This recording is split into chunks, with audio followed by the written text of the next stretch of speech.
Hello and welcome to another live episode of the Empire of the Kop Podcast. We're back again today with Steve Carson, Peter Kenny Jones, and myself, your host, Farrell Keeling. It's been a very, very busy start to the transfer window, but apparently, according to reports, that is it on the Liverpool front. Darwin Núñez, Fabio Carvalho, and soon, hopefully, a bid has been accepted and medicals on the way for Aberdeen's Calvin Ramsey. Steve, what do you make of we'll start with what you made of the window before we go into specifics in terms of whether we should, expand on a further sort of transfer options. What do you make of those three?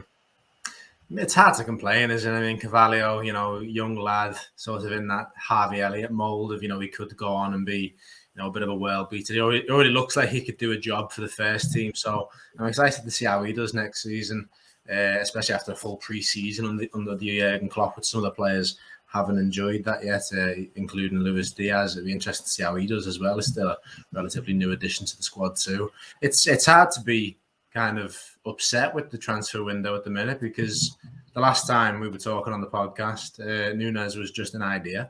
He's now signed for the club. He will become, he effectively is a Liverpool player. So all sorted there. We were thinking about Mane leaving, Origi leaving. Obviously Mane's not out the door yet. He's got 1 foot out the door, but he's not out the door yet. So we can't really say too much on that yet. But Núñez coming in, great. I've been saying for a while that I think we need a proper plan B up front. And Núñez is a bit different. I don't know whether he's going to be that plan B. It could be a slight change of tact for Liverpool going forward next season. But, Núñez, he's a bit of a big lad, bit of a target. Trent's going to get quite a bit of joy whipping balls into him. It's going to be exciting to see what we're going to do next season. I mean, there's the suggestion from Paul Joyce in the Times that is now going to be Liverpool's window done, which I'm sure we'll get into in a bit more depth shortly. But I mean, that's what the club says. The club says a lot of things at the end of the day, and if things move, if potentially we lose a midfielder, I could see maybe bringing plans forward. The club showed this sort of flexibility in the past.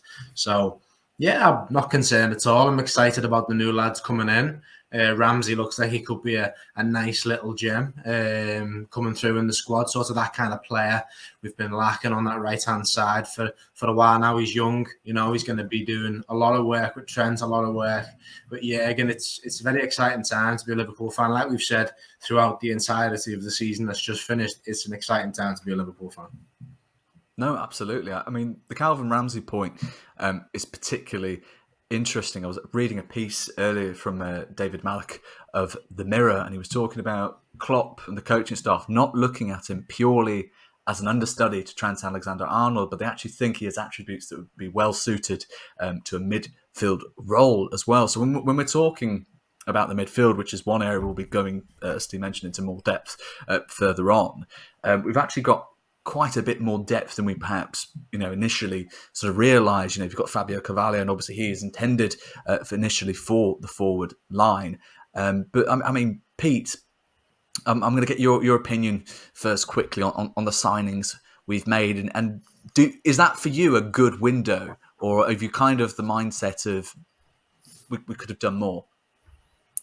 No, I think we all obviously know if Sadio Mane goes, it'd be stupid of us not to replace him. I thought obviously a few people have thought that Luis Diaz was the replacement and we'd done it early, so I was a bit worried maybe that we wouldn't get someone in, or maybe wouldn't go and break the bank as we have basically and get someone of the price tag of Darwin Núñez. But I think it's good to go and get him. Obviously, Fabio Carvalho, we basically knew he was coming in January. Obviously, it stuttered a bit and maybe found out around Feb it was going to happen. But, to get him in is obviously good, and he's going to help the front three and the midfield. I think them two are very good. And we've all looked at the right-back position, and, at the moment, we've still got Nico Williams. You don't know whether he's going to be loaned or sold or whatever's going to happen to him. And we've got Conor Bradley coming through, who's he's a similar age to what Calvin Ramsey is, so he's going to be both putting pressure on Trent, which will help, and also mean he can have a bit of a rest. But obviously, the good thing with Trent is that he probably won't feature a lot for England in the World Cup, so he'll probably have a bit more of a break in the middle of the season, even if he is ending up travelling to Qatar. But yeah, I think it is good. It's positive, and it's all been done early, which I think is what Klopp always wants to do, because that pre-season's massive for his squad, and to know that we'll get Darwin Núñez. He's got time now to settle into Liverpool.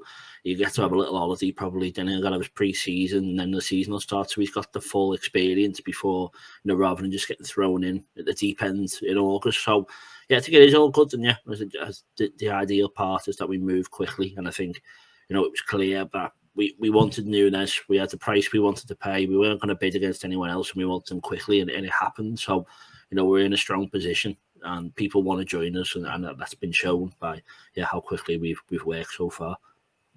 No, absolutely. I've got a comment there from Darren. 3 top-rated young players, all for less than £100 million, already coming in the first week of the transfer window. Yeah, I'm well happy. Yeah, very much sort of feeding off your point there, Pete, because it's fundamentally get this business done effectively 6 days into the transfer window, dust your hands off. That's it. That's done. That's all sorted. 3 sort of quality young additions to the squad.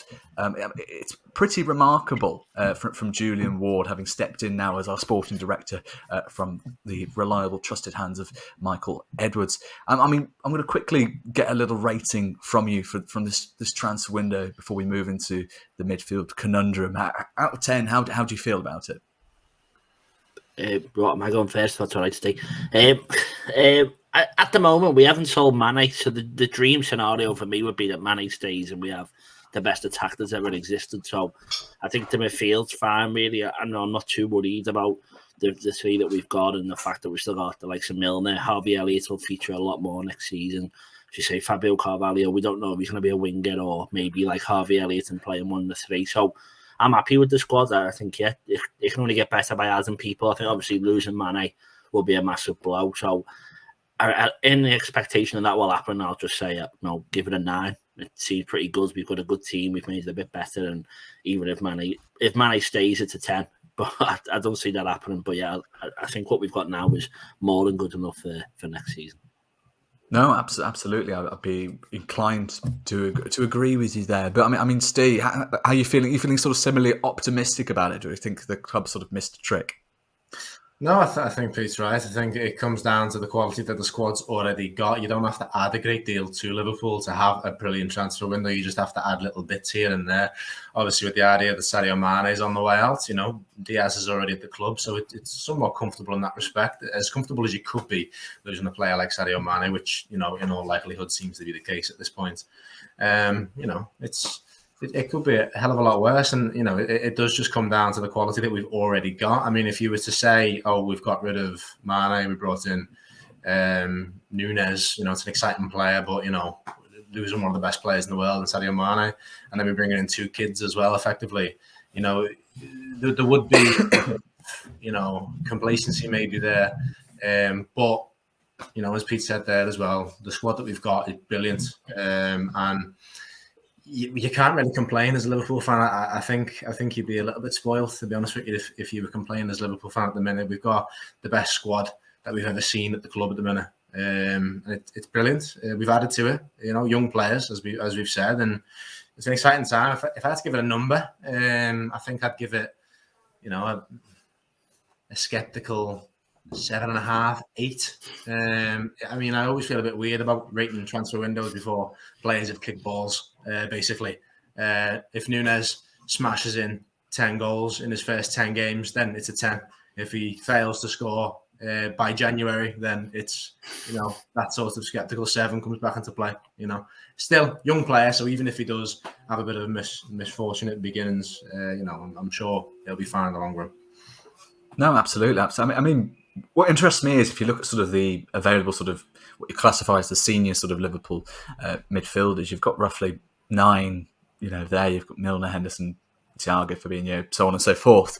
And then beautiful sort of blend of youth coming in. We just got a comment here from Stephen Walker saying, do you think we need midfielders? I'm a bit worried about the aging midfield players. And, it'd be right to bring that up. We do have sort of that aging core. James Milner's been signed to a 1-year contract. So we're looking at either him leaving next summer or being drafted into a coaching role, that sort of coaching pathway. Jordan Henderson, Thiago will both be 32 years old next year. Fabinho will be 30.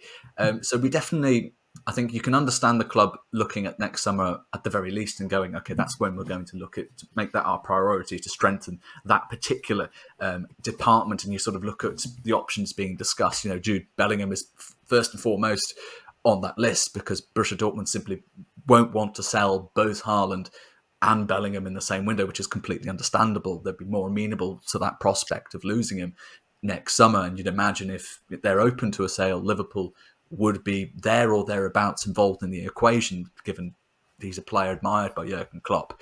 I'm kind of the mindset, though, that ultimately Liverpool's best business has been done when they've pursued the one man they've wanted, rather than panicking and effectively bringing in a player to sort of appease the fan base. I think I think I can understand, given that this was our sort of one problem area, effectively, if you can call it that, last season.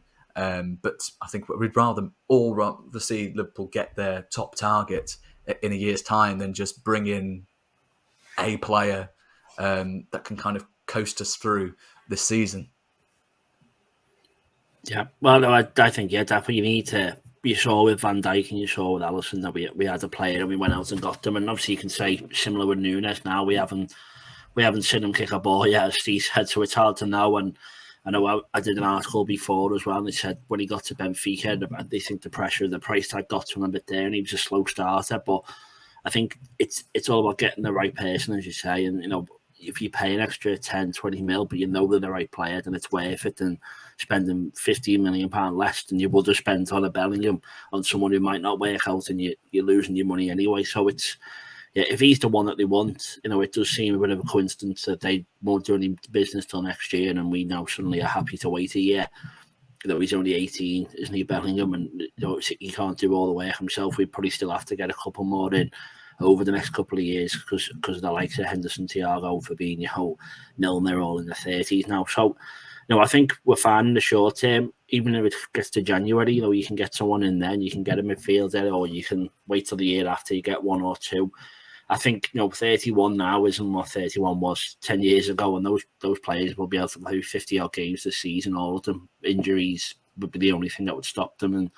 And I do think with Thiago, Henderson as well, they're both not featuring much of their international teams. And I think the World Cup's going to be massive this year. It depends on what legs you've got, and that break for some players, maybe not playing a lot in the World Cup or not travelling altogether, will help us, and will give them, obviously a massive few weeks off, which will help them hit the ground running. There's not as many festive games, and I think we should be all right. And they won't have just thought, we'll wait for a laugh. They'll have looked at all this and thought, we're better off if we're spending so much money on Núñez, spend a lot of money next summer and then go from there and see where we are. I think it's a big one for Naby Keita as well. His age, he's got to have a big season, and we don't know what's going to happen with him. And obviously, like Oxlade-Chamberlain, with a year left, there's a lot of people there who've got a lot to fight for.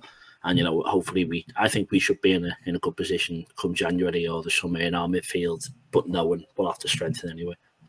I mean, we're coming off a season where Naby Keita has arguably had his best campaign in a Liverpool shirt, I would say personally.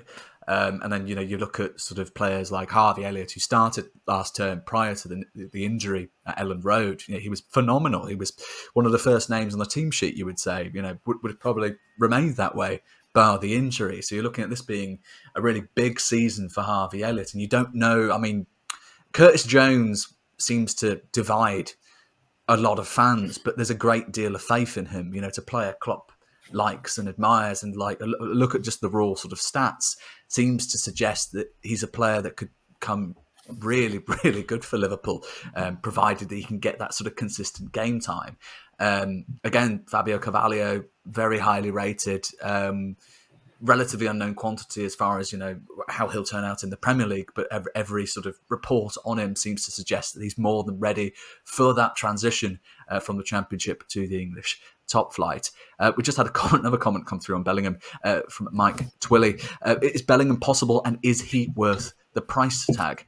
I think the general perspective seems to be that he's a generational talent, and if you have the opportunity to sign him, I think you'd be daft not to. Having said that, I did write a piece earlier, sort of suggesting that if the likes of Curtis Jones, Harvey Elliott, Fabio Carvalho, even Calvin Ramsey, depending on how Liverpool deploy him in the upcoming season for the future, if you're looking at those sort of young players, it's really important. Klopp really values giving these players time to develop and reach their potential. And if these sort of really come into their own, Harvey Elliott has a phenomenal season. There aren't any sort of injury struggles. Steve, it's perhaps a stupid question given the quality of the player we're talking about in Jude Bellingham. But if these kind of players that we already have at disposal really, come to the fore this season and show their quality, would we be doing them a disservice by bringing in a player like Jude Bellingham in the following summer? Potentially. You look at the Liverpool squad, and I've said previously that the defence is a 10. The attack's a 10, midfield's a 9. We've added Thiago. I think it's a 9.5 now. If we could have consistency with the fitness of the midfield, I think we, having Fabinho, Thiago, and then mixing up that third spot, which is, typically Naby Keita or Jordan Henderson. I think, Harvey Elliott could come into that fold. Curtis Jones as well. I've got a good few options there that come into that fold. You've got a good midfield options there, to be honest with you. There's no two ways about it. But in terms of, these young players doing them a disservice, it's difficult, but football is quite cutthroat. And if you're going to be at the top, you need to have the best players. And Bellingham looks like he's already a world-class midfielder, but he looks like he's on his way, like you say, Farrell, to being this generational talent that we'll talk about, for years to come. He turned heads at Birmingham immediately, shone in Germany. He looks like he's going to be the next big thing for the English national team. And, in regards to Liverpool's young players, I think, it could be beneficial that they do have, hypothetically speaking, we're talking about maybe Bellingham next summer. They've got another year to prove themselves, continue working on their craft. And, with regards to Curtis Jones especially, but also Harvey Elliott, you got to think, Steven Gerrard wasn't exactly a world beater when he was a teenager. So you're looking at Curtis Jones. I think some people like to judge him a little bit harshly sometimes. Curtis Jones could come into his own this season and then become undroppable. We don't know. Look at Harvey Elliott when he came into the team at the beginning of last season. Nobody expected him to step up and basically replace Wijnaldum, which it was looking like he was going to until he got that injury, which was, obviously very unfortunate. But, I think midfield options, we're set. We've got that, like I say, that 9.5 out of 10. Add Bellingham to that mix. It's 10 out of 10. Liverpool cannot improve at that point. We're just a ridiculous squad. Depth would then be the big question for Liverpool. But then that's where the players like Curtis Jones might come into that mix. He's the kind of player, he's a local lad, wears his heart on the sleeve. If you said to him, mate, sit on the bench, you get 10 games, Bellingham's ahead of you, he'd be like, yeah, sound. Whereas, you get someone who maybe comes from a different part of the country or part of the world, and they didn't grow up eating, drinking, breathing Liverpool, they might not be willing to do that. We've got to just see how it goes. It's going to be a big 12 months for all these young players, as it continues to be. But yeah, it's I said before, it's a great time to be a Liverpool fan. Everyone seems to be saying the same thing at the minute. And it is, we've got an unbelievable squad, maybe lacking a little bit of depth, but aside from that, we're being linked with the right players. We're getting the right players. Look at Núñez, look at Diaz. It's a good time in regards to signings and stuff. As ever, only time will tell. No, absolutely. We've solved sort of one sort of key position to an extent. The right back slot. The constant sort of criticism was that we have superb cover for Andy Robertson, the former Costa Tsimikas. He's absolutely phenomenal. Became a hero with his winning penalty in the FA Cup. But we lack that kind of reliable figure. It's unclear whether Calvin Ramsey will be for certain that reliable figure on the right flank, but certainly there's every indication from his performances in the Scottish Premiership. He's arriving as the Scottish Football Writers Young Player of the Year. So we're not getting. We're getting a decent player there, and only time will tell in terms of how he develops and where the coaching staff feel his best position is, especially if they think that he's capable of playing in the midfield. That's yet another option we've got to get more depth. I mean, Pete, how do you view the sort of Bellingham situation? Do you think, like, as Steve said, is it just a matter of being sort of cutthroat and recognising, opportunities in the transfer market that you simply can't ignore? Yeah, well, he's been linked for a while, hasn't he? And it's hard to think that we're going to be the only team in for him next summer if it is that obvious from Dortmund that they are happy to listen to the right offers. But I think in terms of our midfield, as we were saying then, if the Villa City game goes another way and we beat Real, we win the quadruple last year, and we've got exactly the same team apart from we swapped Nunes for Mane. So the midfield shouldn't really be an issue because they didn't let us down last year. And I think all the people who are entering the 30s or in the early 30s, they're not, the legs aren't gone. And it's the people like that we're talking about, Curtis Jones, Harvey Elliott, that are going to be a year more experienced and should be a year better off. And what better message to them than, the club are looking for a centre midfielder, someone in your position next season, and are going to spend big on one. What better message then for them to go, right, well, this could be my last chance to say, that I'm going to nail down a first team position, because no matter what happens next year, you're going to have someone who's the club spent a lot of money on. And although Klopp likes to ease players in, they're not going to be sat on the bench all season. They're going to get a lot more opportunities than you are. So you've got this whole year. It's not like you've got a couple of weeks. You've got a whole year to go and grasp this opportunity and prove to the club you don't need to spend 100 mil on Jude Bellingham. I am the 100 mil player. I can do it, and just let me have my chance. And, as Steve said, there's no reason why Curtis Jones can't do that. And probably looks more likely that Harvey Elliott could also do that, because he looks like he could be England's future. He was getting assists for fun all summer for the under-21s, and he's still so young. So I think, it's good that we're linked with him. I think it does mean that he probably is slightly interested himself, and we might even be in a position where we don't need him next summer. So that's the message you give to all the lads, and that it can only end well, because you're either going to get someone who's boss, or we've got someone good enough already. So that should be the plan. Yeah, no, absolutely. I'm just realising there's a high possibility of us going off an even bigger tangent from the transfer window. So I'm going to steer the discussion towards the current squad as it stands, because you're looking at the futures of players like Nathaniel Phillips, Nico Williams, Taki Minamino. There's a certain expectation with some of our players that they will leave this summer. Some others, perhaps not quite as clear. So I thought, Peter Kenny-Jones came up with this idea earlier on before the podcast. I'm going to go through the Liverpool squad as it stands and decide whether to keep or sell the players, whether we think they should be kept or sold. I imagine there will be quite a fair amount of overlap, but it'll be interesting just to see what our general opinions are. So I've got the squad as it stands. I mean, starting off with our number one, Alisson Becker, I would presume to be a solid keep from the pair of you. I'm open to surprises. Oh, yeah, I'll have him. I'll keep him. We'll keep him? Yeah. Steve, I'm going to take your ferocious nodding to mean yes. Yes, we will keep him. Yes. Absolutely. Okay, well, that leaves us then with Adrian. I'm going to say this a lot through this whole thing, and it comes down to the player themselves, if they want to stay with the club. If Adrian is happy playing a handful of games, I'm more than happy for him to be third choice. Absolutely. If he wants more game time elsewhere, is unhappy, get rid of him. And I think that's sort of been Jurgen Klopp's go-to. So, I mean, to put a thing on it, I'd say keep. Why not? Yeah, I think he only played against Preston away last year, didn't he? That was the only game he got. I think Keller was injured or something. So, on the proviso, he plays one League Cup game, then, I'm happy for him to stay.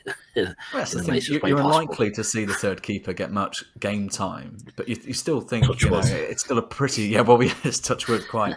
But it's still a pretty sound option.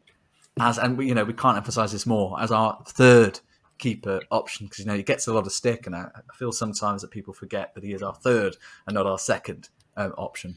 Kevin Kelleher. Keep him, yeah. Yeah, 100%. It's up to him, isn't it? Because it's if he gets his head turned and wants first team football, but 100% keep him because he looks like one for the future, doesn't he? And yeah, boss. Absolutely. I mean, these next two should be resoundingly sort of similar answers, I'd imagine. Virgil van Dijk. Yeah, keep him. Yeah, you sure? Another year. One more year. One more. How about Ibrahimovic Konate? Absolutely keep him, yes. Yeah, great, he can stay. Absolutely. Phenomenal performance in the Champions League final. So absolutely, arguably our best player on the day, I'd go as far as saying. Here's an interesting one because there have been sort of repeated links to other sides in the English top flight around the future of Joe Gomez. Aston Villa were said to be linked to the English centre-half. Was Virgil van Dijk's centre-half partner for our title-winning season, but injuries have played a part and he's fallen out of favour. Admittedly, when you're looking at the likes of Jean Matip and Konate's performances following his move from Leipzig, you can't sort of look at him and go, he's fourth choice because he's poor. He's purely fourth choice because simply everyone around him has been fantastic and the injuries have affected his placement in the pecking order. Yeah, I mean, I'm going to say it now, so I'll stop saying it for every single one. But basically, if he wants to stay, keep him. And that applies for every single player that I say, get rid or whatever. If they want to stay, I want them at the club. You know what I mean? I want players fighting for the club. And, I think Jurgen Klopp thinks that way as well. A lot of fans do as well. It's not a novel idea, but I just want to say that's for every player. If they want to stay, I want them to stay. But, I think keeping him round is potentially fourth choice, especially where, I know Joel Matip's had a better injury record of late, but history dictates that he's not had the best injury record. Obviously, Ibu's quite young as well. So, we could have some situations where we could end up relying on Joe Gomez, and he's still a quality defender. He's still quite young. He's got that right-back coverage as well, should we ever need that. He's shown the versatility. I 100% would keep him based purely on his ability. I wouldn't really see much of a benefit in getting rid of him. It's been quite reliable at right back as well. I mean, you lose that kind of similar degree of attacking output. I know he put in some fantastic crosses last season, but I'd very much imagine that Calvin Ramsey has been very much brought in as that sort of overall kind of player that is both offensively and defensively capable, rather than being sort of more weighted in one direction. But yeah, I mean, Van Dijk said a while ago, didn't he? Very much saw the future of our sort of centre half pairing being Joe and Ibrahimovic Konate. So it'll be interesting to see how that sort of pans out. Here's one I think we'll all agree on: Kostas Tsimikas. Yeah, definitely. You can't ask for much more as a left back cover, can you? We've seen a couple of links saying people are in for him, but I think it's more people are after him than he's looking elsewhere. He loves it, doesn't he? He's the Greek Scouser, or the Scouser who's Greek, whatever he renames himself. But he's here for a long time as well, I think, and he looks happy, and we're all happy with him. Absolutely. Andy Robertson. Yeah, just keep him moving. There's a few of these. It's just going to just move on. Joel Matip. Oh, yeah, what a guy. Just try and make him 10 years younger and then keep him, if we could do that. Could you imagine? No, thoroughly underrated. No, so no one would ever pay what Joel's worth to us, to be honest with you. Like, he's worth a world-class centre-half, and no one's going to pay that for him. His age, his injury record. And weirdly, it only seems that Liverpool fans recognise just how good Joel Matip is. On his day, best defender in the league. And rival fans will hear that and laugh. But no, if you actually sit and watch Joel Matip, there's times where he outshines Van Dijk. He's brilliant, And it's good that we're in a position where we've got enough defenders, enough world-class defenders that, there's some days where Van Dijk isn't the best. But, it's a great position to be in. And, 100% keep Joel. Do you reckon it's one of those that once he retires, everyone will suddenly get retrospective and sort of like, look back and go, oh, actually, you know what, Liverpool fans, we can kind of see where you were coming from. He's actually world class. Or do you just think everyone's always going to have that blind spot regardless? He just looks weird, doesn't he? That's what it is. He just can't get past it. It's all that Moneyball stuff, anyway. When you watch that and the people who just look mad, everyone thinks they're not very good. But then when you actually look at his numbers, he must have one of the best dribble percentage of anyone in our team, never mind defender-wise. And and popped up with a couple of goals towards the end of last year. And he's just funny. So that's what affects him. You want to laugh when you look at him just because he's such a nice guy, and I think that is literally what holds him back from everyone thinking he's the world beater that he is. I suppose you get like if he looked a bit more beefy, like he was made of bricks. I think you'd, you know what I mean. Like if he looked like Ruben Diaz, and Ruben Diaz looked like Jean Matip. Do you see what I'm? Yeah, do you see what, I mean, I'd argue I'd take Jean Matip, any time over Ruben Diaz, but that's a conversation for another day. Well, I mean, this will be. Oh no, sorry, one in between. Actually, we'll move straight on to Trent Alexander-Arnold. I mean, I'm in two minds here, but he's still young, and he's a year away on loan. I think as soon as Milner goes, I think he should get the vice captain. That's what I reckon. And I reckon that's where he's going because he's going to be there forever. I'd get him tied down, and when Henderson goes, he should be the one taking the armband. So yeah, I think he's there for life, hopefully. And yeah, what a guy. We need a Scouse captain, don't we? Absolutely no slight on Jordan Henderson because he's been one of the great Liverpool captains in the eyes of many a Liverpool fan. But I think there's something, sort of quite. There's just something quite fitting about having a Scouse captain, isn't there? Yeah, of course. Yeah, I mean it's not bad, is it? You got the fan on the pitch, and then the local lad's got the armband. He's the one that lifts the trophies. It's every dream for every young lad around here, isn't it? So to see that, in reality on the TV, it's brilliant. And that's no sort of local bias, anything like that. It's just I'm local, Pete's local. We grew up this way. It's just. Yeah, you love to see the local lad succeed. If he gets the armband, he's living the dream that we all had when we were kids. It's great to see, and it's a little bit selfish, but yeah, I agree. He is very good as well. Yeah. That definitely helps sweeten the deal, doesn't it? Yeah. 23 years of age, and you're looking at least another 10 years at the peak of his powers. He's not even got to the peak of his powers, which is the absolutely frightening thing about him. Well, here's another one for you, Fabinho. Yeah. Another one, yeah, boss. In you go. Move on. It's all like from here out. I think there's a few that are a bit sort of boring to talk about. Thiago. Yeah. Yeah, I'd have him for another year at least. Yeah, he can stay as long as he wants. Yeah, I mean, he's got a year left on the contract. One might imagine that will be his last year. That's James Milner. Oh, yeah.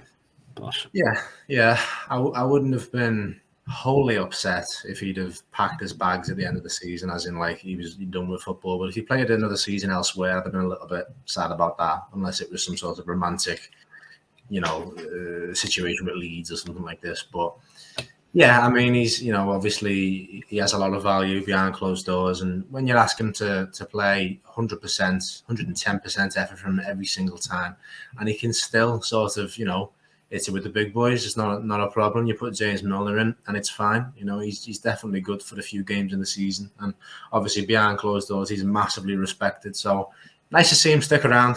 But yeah, obviously, if he didn't have the new contract, I'd be sort of in the middle, to be honest. How about Naby Keita? Naby, yeah, but he's got a year left, and that's the tough one. It's the offers you get this summer. You haven't heard many rumours, really, have we? And stuff's happening transfer wise, so I know it's a tough one because you don't want to see him leave for nothing, and we did spend a lot of money on him, and he's probably been the biggest signing by Klopp that hasn't worked. I'm not saying he's terrible, but he hasn't lived up to the fanfare that we thought we were getting when he arrived. So yeah, it's tough. If he wants to stay, add a couple of years on, and then I wouldn't be upset with that, but it'd be a shame to see him leave for nothing and just kind of have an early career at Liverpool, which would be sad for him. So, yeah, I think he's probably the closest, I'd say, to sell only if you get the right price and he doesn't want to put another year on. Yeah, I'd say the same as Pete, to be honest. If a good offer comes in for Naby and there's no intention to keep him, longer than this year, then yeah, sell him, get whatever money you can, reinvest in the squad. I don't want to see Naby leave. He has those games where he does look phenomenal. I like Naby. He seems really keen and stuff, and his injury record has got better, I'd say, in recent times. So I think there's a gem of a player in there, and he's shown flashes of brilliance. If he can get that consistency going, which we did see quite a bit of that this season, to be fair to him, and he has been getting better over time. So I'd like to see him stay, but if the plan is to get rid of him next year, like Pete said, sell him now if a good offer comes in, because losing him next summer for free that just wouldn't feel good at all, to be honest. I think the medical department's been absolutely integral with these kinds of players that have struggled historically.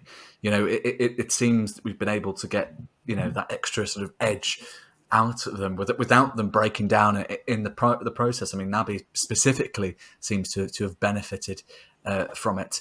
So I suppose it's a question of whether they feel that season he's just had, can he replicate that over the next 3 to 4 years? Ideally, by the point then he's 31, then you'd argue you're getting finally the kind of value out of him that initially we'd hoped to get from when he left Leipzig.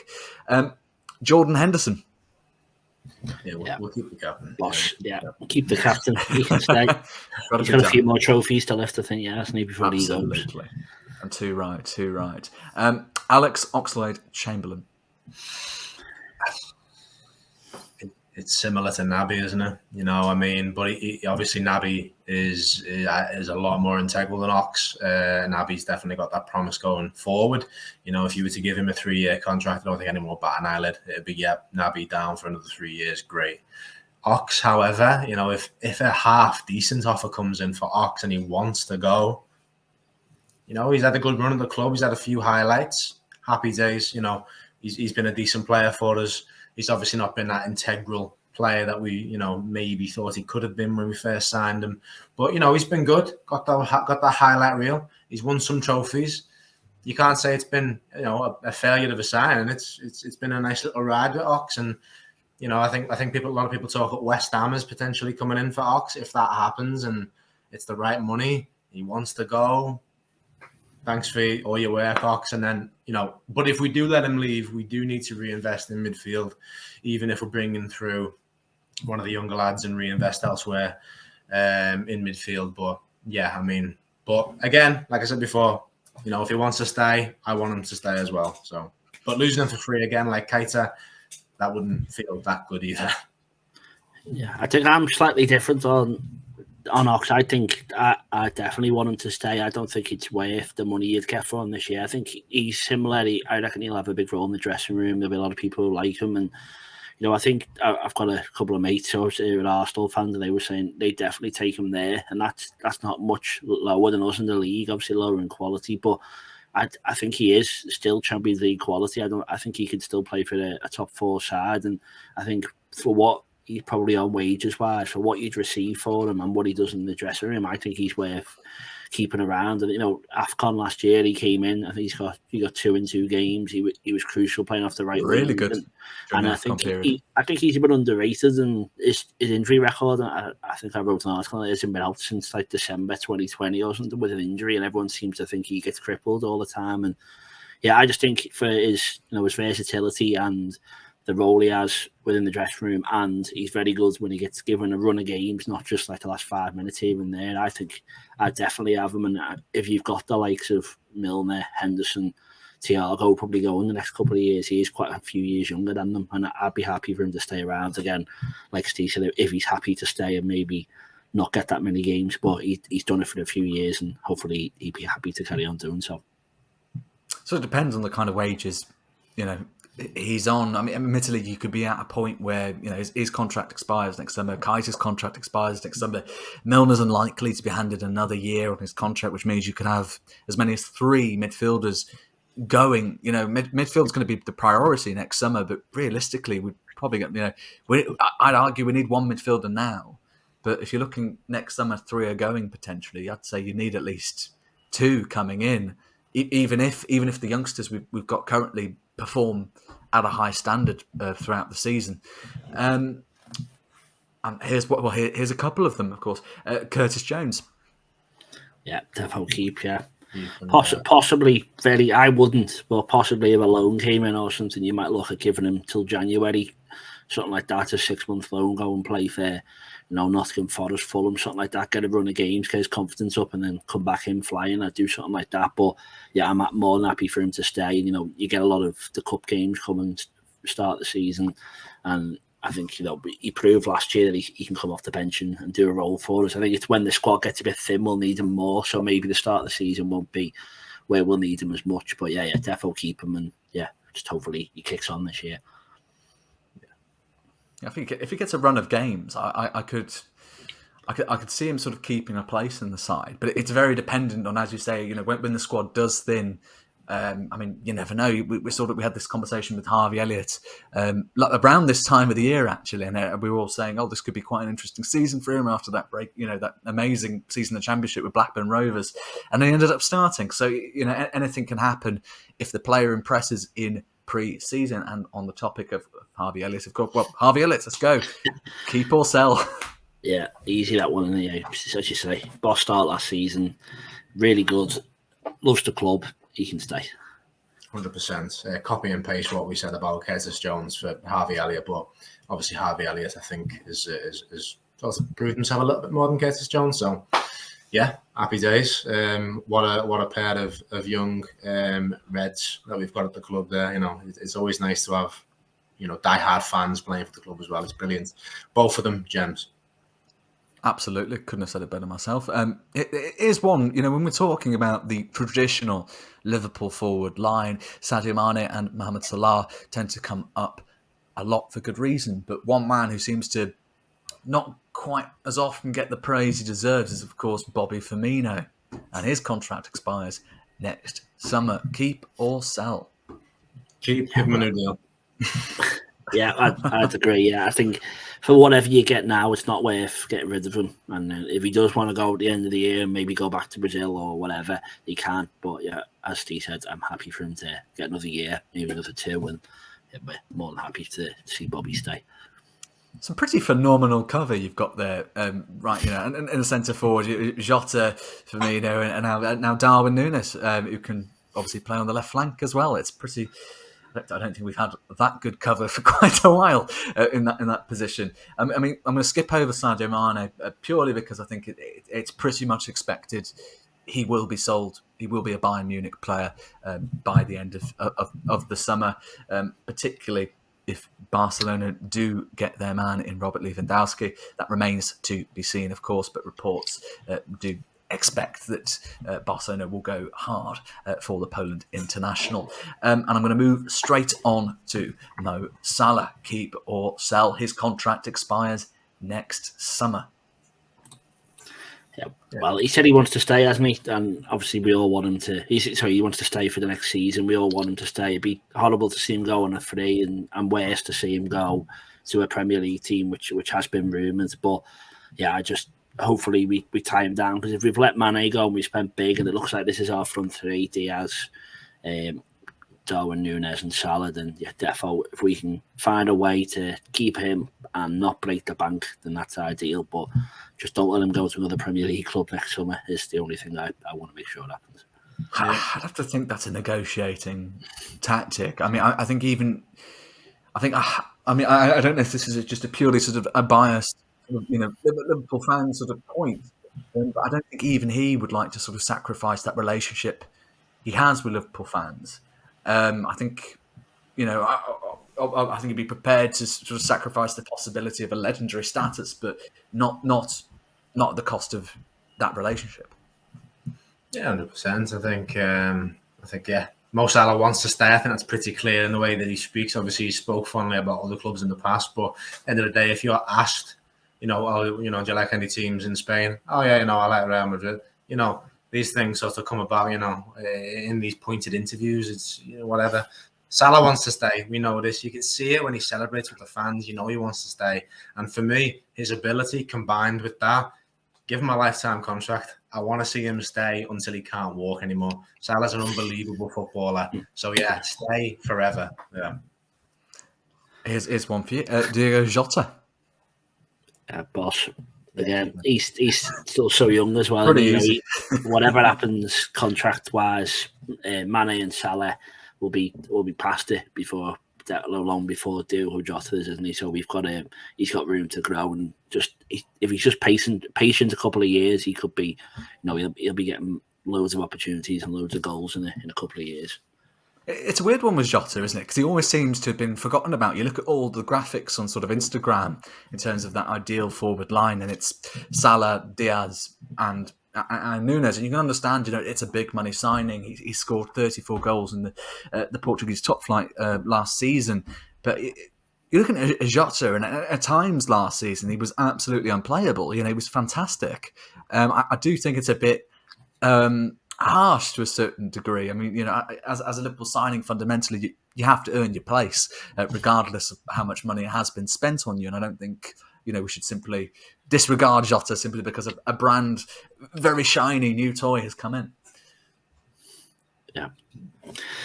Yeah, that's that. We've got a boring one and an interesting one. I'll leave the interesting one to the end. Luis Diaz, I think it's fair to say we are all very happy to keep. So I'm going to finish this section on Taki Minamino, expected to leave the club. Plenty of interest. Roughly 15 million has been touted.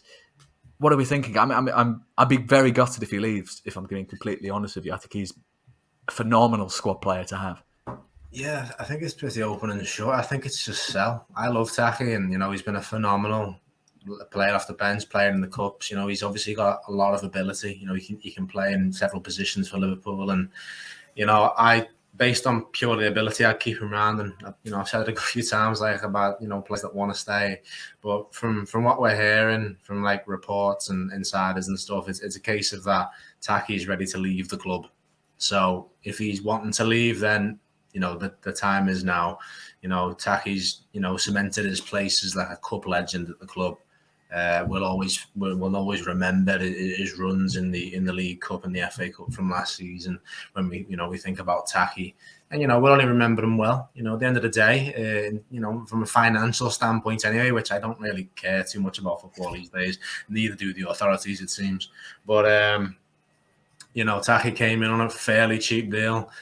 If we can recoup that, maybe even make a slight profit, brilliant. At the end of the day, like that comment just said there, we've got Jurgen Klopp at the helm. At the end of the day, I'm not particularly worried about whatever squad he's given. I imagine he could probably pick up 20 lads in the park, and he'd make it a bit of a decent team out of that would challenge. So if we're losing a player like Taki, even though he's quality, it's not the end of the world. Particularly, it seems like he wants to leave. So. I think he can leave in good spirits, and no ill feeling towards Taki. Always welcome back at Anfield, bit like Divock Origi, bit of a cult hero. No, absolutely. I think it'd just be a worry if we let him go, because we've basically said today, we don't know if it's official and all that, but the likes of Paul Joyce saying that we're not going to do any more business if he is to go, and we've got those 5 subs. It does seem it's hard to say we've got a thin strike force when we've got Bobby Firmino and Jota that we're not even putting in our ideal starting lineup. But it is, you would like to have that one more man who is that versatile, and he's played in midfield and across the front 3 for us. So yeah, I'd say keep, and hopefully we can convince him to at least do another year, and then we can see if he really wasn't needed or if we did need him again. But we wouldn't have won the cups last year if it wasn't for him. And I'm more than happy to have a player of his standing if he's happy to play that role in the squad. I mean, do we believe the reports on this front? I mean, they're perfect. I mean, Paul Joyce is at the height of reliability, but similarly to Neil Jones, David Maddock. But, we've had it before where the line coming out from the club has been no more signings, nothing's happening, there's been no movement. But as we know, of course, Liverpool tend to keep their business quite quiet. It's the way we want it, but it certainly makes life difficult for journalists, of course. But do we expect that to actually be it, or could there be a surprise sort of transfer down the line?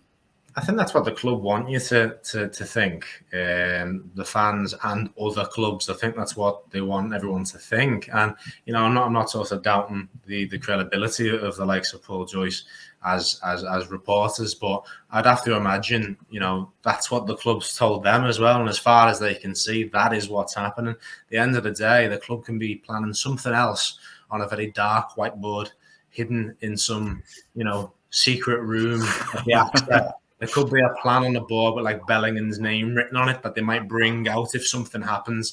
Someone offers us £20 million for Ox. All of a sudden, Bellingham starts going, actually, I could go to Liverpool. Plans change, you know what I mean?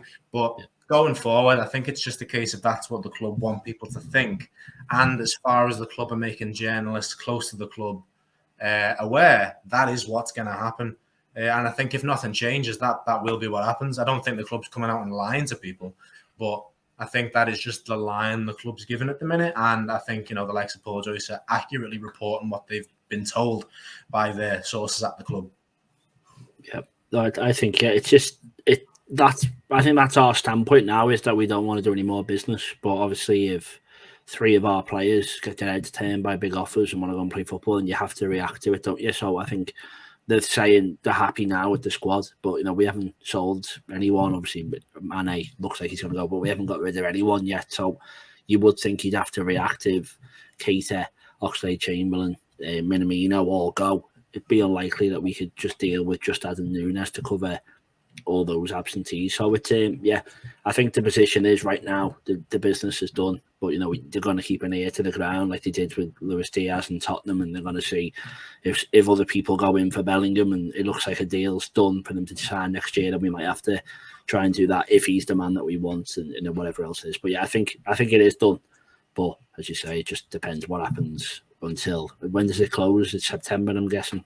Up till then, so you've got a while to react, but hopefully, in their minds, hopefully they won't need to.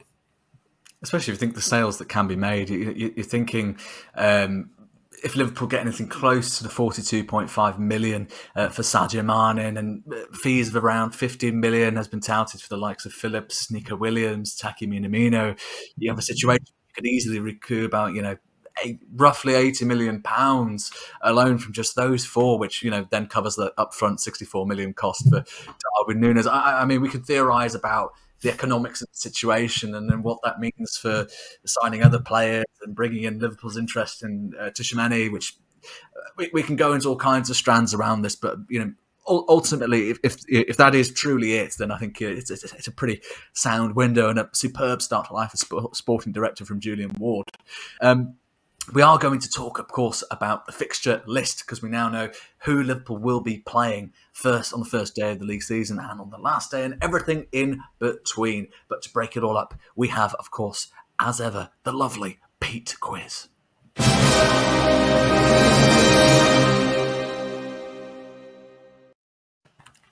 Hello. Welcome back, everyone. Thank you, Farrell. It's just a quick one today because I know we've been talking quite a bit. So it's in the theme of transfers, and I expect you to get one of these very obviously from what the question is. But since 1976, Liverpool have broken their transfer record 16 times. I will say on our most recent transfer, I will go with the combined with add-ons, so you can maybe get a 3 point out of it. But since 1976, we've broken our record 16 times. In 1976, we signed David Johnson for £200,000. So that was the fee that broke the record then. And obviously, 16 times since we have broken our transfer record. So it's just a simple back and forth. Can you name a player that Liverpool have broke the transfer record in signing? I'll flip a coin. Who wants to go or who wants to call? Shall I call? Shall I get heads? Yep. Okay, it is heads. Would you? This confirmation. Oh, there you go. Would you like to go first, or would you like Steve to go first? Sure, I'll go first. Go on then. Okay. All right, so you basically you've got a choice of 16 players. All right. You just want to take it away. Christian Benteke. You've got him wrong. You've got 2 large, by the way, and you've just lost one. Oh, well, may as well kick things off as we need to go on. So, one life gone. State. Andy Carroll. Andy Carroll is correct. So 1 point to Steve. Farrell? Fernando Torres. Fernando Torres is correct. 1 point to Farrell. Back over to Steve. Virgil van Dijk. Virgil van Dijk is correct. It's the obvious one, isn't it? Sorry, who's been said already? I'm already getting the nerves. Torres, Carroll, Van Dijk. Torres, Carroll, Van Dijk. I want to say Ian St. John. The question was from 1976. Oh, sorry, from 1976. I thought you were just in case you forgot. Beg your pardon. So that doesn't end the quiz on the third question. Christ. This is awkward, isn't it? I think.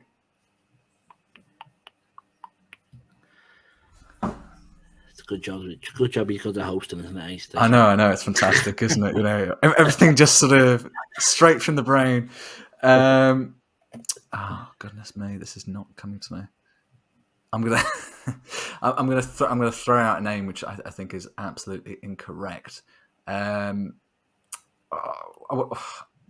would say Gibril Cisse. Correct. Oh, is it? Oh, Christ! Yes. Just believe in yourself. Yeah. 2-2. Over to you, Steve. I think there's two players in between. There's a player that we signed around the same time as Andy Carroll, and I think it was just before. Yeah, I think it was before Carroll, and I think that may have broken Torres' record. But I think I'm gonna say Javier Mascherano. Wrong answer. Lost a life.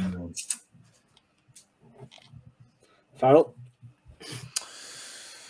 Ooh. Let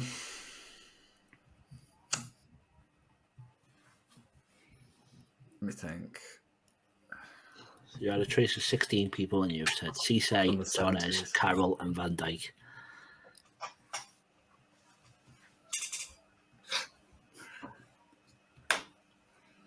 Oh, the pressure's on. Hang on, wasn't Stan Collymore? Stan Collymore is correct. Your good friend Stan Collymore. Oh. 3-2 over to Steve. Oh, that's a problem. Yeah, see. Both lost a life. Both got one left. A bit rough here, doesn't it?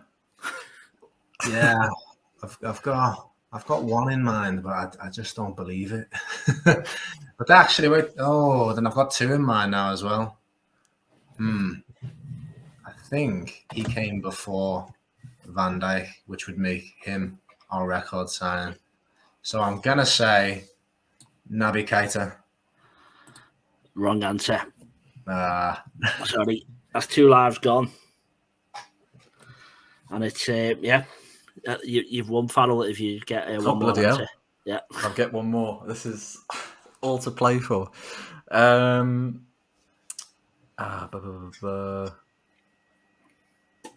You've got a life to spare. John Aldridge? Or John Aldridge?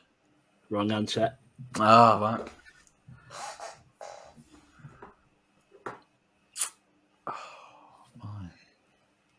This is the problem. We're not thinking too much about transfer fees. I know. We're not. We're just thinking about players. I can't give you the clue because the game's on the line. I've just got names in my head that I know are wrong. I'm going. Oh man. Sander Westerveld. Sander Westerveld is incorrect, but it did finish 3-2 to Farrell, I believe. So you got Stan Collymore was Farrell, wasn't it? Gibril Cisse was Farrell, and Fernando Torres. Did you say him? What was that, Steve? I didn't say Torres. Who said Fernando Torres? I think that were your three, and you got Andy Carroll and Van Dijk. Yeah, so it was 3-2 to Farrell. But I'll give you the rundown. I did think you were going to say it straight away. I was including Darwin Núñez with the 2 feet. Oh, were you? I thought we weren't. Yeah, I did say I was sorry, but no one said it, so no one got the easy one. So I'll work backwards. Virgil van Dijk, 75 mil. Mo Salah, 36.9 mil. Andy Carroll, and then Steve nearly said him, Luis Suarez, the same day, but just before, 22.8 mil. Torres, 20 mil. Dribble Cisse, 14.5. Emil Heskey, 11 mil. No one said him. And then before you went to Stan Collymore, it was 8.5. And then never got anyone earlier than him, which is Phil Babb, 3 mil. Dean Saunders, Ian Rush, Peter Beardsley, Mark Lawrenson, Craig Johnson, and Kay Dalglish was the first one. But no worries, Farrell, you got to win. Well done. The summer tournament is heading over to you. I know. Thank you very much. What a way to start. I thought it was on topic. What a way to start. And that has been the Peak Quiz.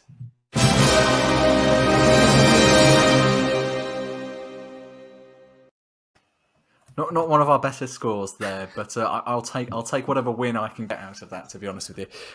Now, the Premier League fixtures have been released officially. Liverpool know that they will be playing Fulham, newly promoted Championship winners, Fulham, and Fabio Carvalho's former club, of course, on the first day, on a Saturday, 6th of August at 12:30, the dreaded 12:30 kickoff. Our first 5 fixtures are away to Fulham, home to Crystal Palace, away to Manchester United, and then 2 runs of homes against Bournemouth and Newcastle. I mean, how do we feel about that? It's not a horrific run of fixtures, and you'd probably rather get the new manager in, Ten Hag in Manchester United, earlier on in the season. Yeah, I think you always want to avoid promoted clubs. That's the worry, and we've got 2 of them in our first 4 games. So I think, that Brentford game last year, we'd have played them away at many other points. We'd have got a comfortable win, and we played them quite early on, got a 3-3 draw, and, ultimately, I'm not saying that did cost us, but, any points that we could have got would have won us the league, so you could say that game cost us. So it is a bit of a worry to play, Fulham, who were flying last season for each score, and then we'll be wanting to carry that on, and Bournemouth were similar and tough to beat. So it's going to be, I think those 2 will be the harder games. I'm not saying United away isn't hard, and then obviously Newcastle, who we don't know who else they're going to buy, it could be. I think on paper it looks a bit easier, and it will be. But I think it is possibly good we've got that 12:30 kickoff out the way straight away, because it won't really make much difference because there's no games before it and everything. So get that out the way, hopefully beat Fulham, and then we should have a semi-okay start. But I think it will be a lot more difficult than it might look on paper now. What do you make of it, Steve? There's been some complaints about fixture sort of run-ins, particularly around Champions League. There's the impression that we've been sort of a bit hard done by. Yeah, I mean, it's never, I'm never particularly bothered about fixture lists, to be honest with you, the order the teams you play, because we have to play every team anyway at both stadiums, so I'm never that particularly bothered. I mean, I'm more bothered about later on in the season when you see the fixture congestion. That's what bothers me later on when, if we're competing in all the cups, that's when it becomes a problem.